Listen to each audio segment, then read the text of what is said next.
The 30th of January, 1933, Germany. Adolf Hitler, the leader of the Nazi Party, is appointed Chancellor of Germany and aims to lead the German master race to victory in the racial struggle against those deemed as inferior peoples, especially the Jews. The Nazi regime quickly begins to restrict the civil and human rights of the Jewish people and gradually excludes them from professions, businesses, and public spaces. After the outbreak of the Second World War, German policies vary from country to country, including direct, brutal occupation and reliance upon collaborating regimes. After the fall of France in May 1940, as part of the armistice agreement France signed with Germany on the following month, the country is divided into occupied and unoccupied zones. In November 1942, the Nazis take over the unoccupied part of Vichy France and focus their attention on capturing Jews, political dissidents, and people involved in the underground. One of the most wanted members of the French resistance is the wife of a millionaire industrialist from Marseille. Her name is Nancy Wake. Nancy Grace Augusta Wake was born on the 30th of August 1912 in Wellington, New Zealand, as the youngest of 6 children. When Nancy was just 20 months old, her family moved to Sydney, Australia, where she grew up. Shortly thereafter, her father returned to New Zealand, leaving her mother to raise the children alone. In 1928, at the age of 16, Nancy ran away from home and worked as a nurse. With £200 she inherited from her aunt, she left Australia for Europe in 1932. On the 30th of January 1933, Adolf Hitler was appointed Chancellor of Germany by President Paul von Hindenburg. In the 1930s, Nancy worked as a journalist in Paris and later as a European correspondent for the Hearst Press. She witnessed the invasion of German troops during the annexation of Austria in March 1938 and observed roving Nazi gangs randomly assaulting Jewish men and women in the streets of Vienna. Her first-hand encounters with a violent antisemitism fueled her determination to oppose Nazism. The Second World War started on the 1st of September 1939 when Nazi Germany invaded Poland.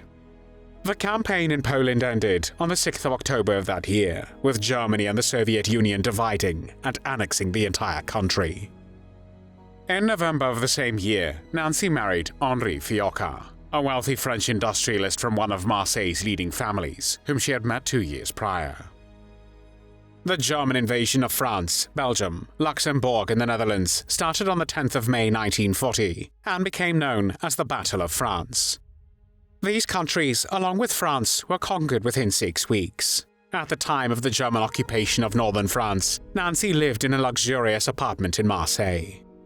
Alongside her husband, she joined the growing resistance, seeing it as their duty to defend France and its people from Nazi oppression. Initially, Nancy worked as a courier for the resistance, smuggling messages and supplies into the unoccupied south of France until November 1942. Her marriage to a wealthy businessman provided her with the resources and connections to actively participate in such activities. Nancy obtained an ambulance and, as part of the resistance network led by Pat O'Leary, which was the pseudonym of Major General Count Albert Gueris, she transported Allied servicemen and Jewish refugees from France into neutral Spain. The Pat O'Leary escape line provided critical assistance to stranded Allied soldiers and airmen during World War II, helping them evade Nazi capture in occupied Europe and return safely to Great Britain. Downed airmen in northern France and elsewhere received essential support, including food, clothing, false identity papers, and shelter in attics, cellars, and homes.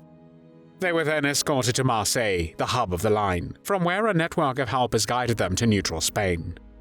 British diplomats in Spain facilitated their journey home from British-controlled Gibraltar. In November 1942, German troops occupied Vichy France and made life more dangerous for Nancy. The Gestapo, the Nazi secret police, soon monitored her phone and mail. Using various identities, Nancy managed to evade capture multiple times, earning her the nickname White Mouse. She described her tactics: a little powder and a little drink on the way, and I'd pass German posts and wink and say, "Do you want to search me?" God, what a flirtatious little bastard I was. By 1943, Nancy had helped over 1,000 people escape, but when the network was betrayed, she made the decision to flee France. With her husband Henri, they discussed their situation, and it was agreed that Nancy would immediately escape down the Pateau-Léry line, while Henri would ensure the factory continued to run before joining her later. However, her escape was anything but easy, and the first two attempts were foiled by severe weather conditions. While in Toulouse, attempting to meet with Pateau-Léry, Nancy was arrested while fleeing from a train. The police, unaware that she was the White Mouse, detained her on suspicion of being a prostitute. Pateau-Léry came to her rescue, explaining to the police Nancy was not a sex worker, but was in fact his mistress. She tried to cross the Pyrenees on several occasions, only to discover that the Gestapo had uncovered and disrupted various parts of the O'Leary escape route each time. Shortly before her sixth attempt, Nancy participated in a daring jailbreak, freeing 10 Allied officers. With the officers alongside her, she embarked on her escape. The journey was marked by difficulties, including jumping from a moving train and escaping Nazi gunfire. Despite the obstacles, they made their way on foot over the mountains to safety over the course of several days. After a wait of several months in Gibraltar, Nancy finally arrived back in England in June 1943. In March 1943, shortly after Nancy's escape, Pateau-Léry was arrested by the Gestapo. In May, he stumbled upon some vital information that needed urgent passage to the resistance. He shared this information with a prisoner who was to be released, asking him to pass it on to Nancy's husband, Henri. However, the prisoner turned out to be a Nazi spy. As a result, Henri was arrested and subjected to brutal torture until October 1943, when he was executed by firing squad. While in England, Nancy was selected for training by the British Special Operations Executive, or the SOE, a British government intelligence unit collaborating with the French resistance. During her time with the SOE, she underwent extensive training in survival skills, silent killing techniques, code breaking, radio operation, night parachuting, and handling various weapons such as plastic explosives, rifles, pistols, and grenades. In April 1944, following her training, Nancy was airdropped into south-central France along with 39 other women and 430 men to prepare for the Allied D-Day operation. However, she landed in a tree. Upon discovering her tangled in the branches, French resistance leader Captain Henri Tardivat greeted her remarking, "I hope that all the trees in France bear such beautiful fruit this year." To which she replied, "Cut out that bullshit and get me out of this tree." Her responsibilities included organizing parachuted ammunition drops, establishing communication and supply lines, and coordinating resistance efforts for the D-Day offensive. One of Nancy's most heroic contributions during the war was a 500-kilometer bicycle ride through multiple German checkpoints to re-establish contact with London, because during the escape from the Germans, Dennis Rake, the radio operator, had left behind his radio and codes, which were needed to be in contact with London. Without these codes, fresh supplies and ammunition drops would have been impossible, as British planes would have been unable to locate their targets. The grueling journey from Saint-Santon to the nearest SOE radio and operator in Châteauroux lasted 72 hours, during which he scarcely rested. Nancy also led the assault on the Gestapo office in Mont-de-Luçon, where she threw grenades into the building, resulting in the deaths of 38 Germans. Additionally, she eliminated an SS officer with her bare hands, delivering a fatal karate chop to his neck to prevent him from raising the alarm during a raid on a German gun factory that she led. On one occasion, Nancy discovered that some male members of the resistance were exploiting 3 young women as prostitutes and mistreating them. She intervened, compelling them to release the women, whom she then provided with a bath and new clothing. While she freed 2 of the girls, she suspected the third might be a German spy. After interrogating and confirming her suspicions, Nancy ordered the resistance group to execute the informant.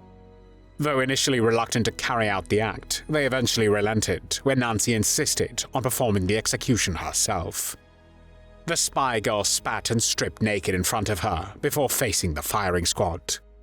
Nancy showed no regrets for the execution. On the 6th of June 1944, under the code name Operation Overlord, US, British, and Canadian troops landed on the beaches of Normandy in France. On the 25th of August 1944, Paris was liberated, and town after town were quickly freed from Nazi oppression. During a victory celebration in Vichy, Nancy learned of her husband's death. She subsequently returned to Britain. Immediately after the war, Nancy received numerous awards from the Allies, including the British George Medal, the US President's Medal of Freedom, and the French Resistance Medal. Until 1949, she worked for the intelligence service at the British embassies in Paris and Prague, developing a deep aversion to communism. She then returned to Australia and ran for a seat in Parliament under a Conservative ticket. After losses in 1949 and subsequently in the 1951 election, she returned to Britain. In 1957, she married John Forward, a former British Royal Air Force officer, and relocated to Australia in the early 1960s. The couple had no children. In Australia, Nancy wrote her memoirs, which were published in 1985 under the title The White Mouse. After her husband's death in 1997, she sold her medals to fund herself, stating, "There was no point in keeping them. I'll probably go to hell, and they'd melt anyway." In 2001, Nancy left Australia for the last time and emigrated to London. Nancy Wake was 98 years old when she died on the 7th of August, 2011, less than 1 month before her 99th birthday. There were many tears shed for Nancy Wake.